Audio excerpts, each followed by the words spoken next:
Bonjour, ici le capitaine Grammaire pour notre deuxième capsule culinaire. On va se faire un petit peu de crêpes aujourd'hui, mais pas juste des crêpes normales. On va faire une pâte qui va nous permettre de faire 3 types de crêpes différents. J'ai suivi une recette de base que j'ai trouvée sur Internet. C'est une recette de crêpes standard qui contient les ingrédients suivants: farine, sucre, poudre à pâte, sel, du lait, beurre fondu, de l'essence de vanille et des œufs. Première étape, mélanger ensemble tous les ingrédients secs dans le même bol, mélanger tous les ingrédients liquides dans le même bol et attendre environ une dizaine de minutes.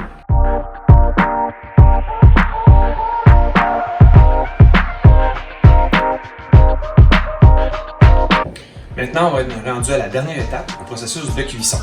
La cuisson, on va en faire 3 sortes différentes qui vont nous permettre de faire 3 types de crêpes différents avec la même pâte. Première cuisson, première sorte de crêpe, une crêpe très mince, sans aucun gras, dans une poêle anti-adhésive. La poêle anti-adhésive que je prends, c'est une poêle qui est vraiment faite pour ça. C'est fait pour que ça colle pas au fond.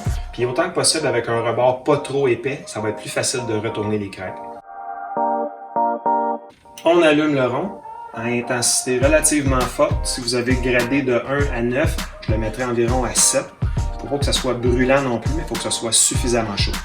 Pour ce type de cuisson-là, il n'y a pas besoin d'aucun corps gras, aucune huile. La seule chose dont on a besoin, c'est une poêle anti-adhésive et une spatule. On prend une petite quantité de pâte, on la dépose directement dans la petite poêle et on penche la poêle pour l'étendre. Quand on est prêt à retourner, on commence doucement par décoller le contour. On prend juste un côté de la crêpe. On ne met pas la spatule dans le milieu, juste un côté et on retourne. Quand la cuisson est terminée, on prend la crêpe, on l'enlève.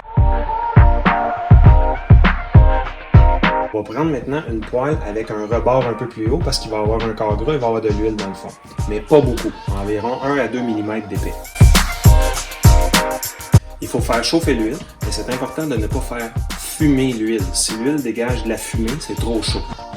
Les crêpes qu'on va faire de cette manière-là, c'est des crêpes un peu plus épaisses, un peu plus gonflées et surtout plus croustillantes que les premières crêpes de tantôt. C'est important de partir le ventilateur ou la hotte de cuisine pour éviter que ça sente la friture dans la maison. On est maintenant rendu avec de l'huile suffisamment chaude. On prend une petite quantité de pâte, on la dépose au fond.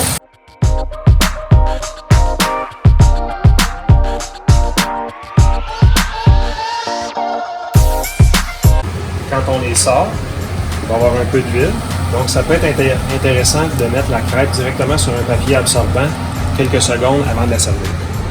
Pour la troisième et dernière sorte de crêpes, toujours avec la même pâte de départ, on va faire des crêpes qui sont beaucoup plus épaisses, beaucoup plus gonflées, qui ressemblent à des crêpes de cabane à sucre, à mi-chemin entre une crêpe et un beigne. Pour cette technique-là, il faut que ce soit un peu moins chaud. On va monter notre huile à température moyenne. L'huile est assez chaude. C'est pas aussi chaud que tantôt, mais c'est chaud. C'est important maintenant, la technique de cuisson est importante. On met une petite quantité de pâte pour faire des crêpes environ grosses comme ça. Et on arrose le dessus de la crêpe avec une cuillère. Je vous montre. Petite quantité de pâte. On arrose le dessus de la crêpe avec de l'huile.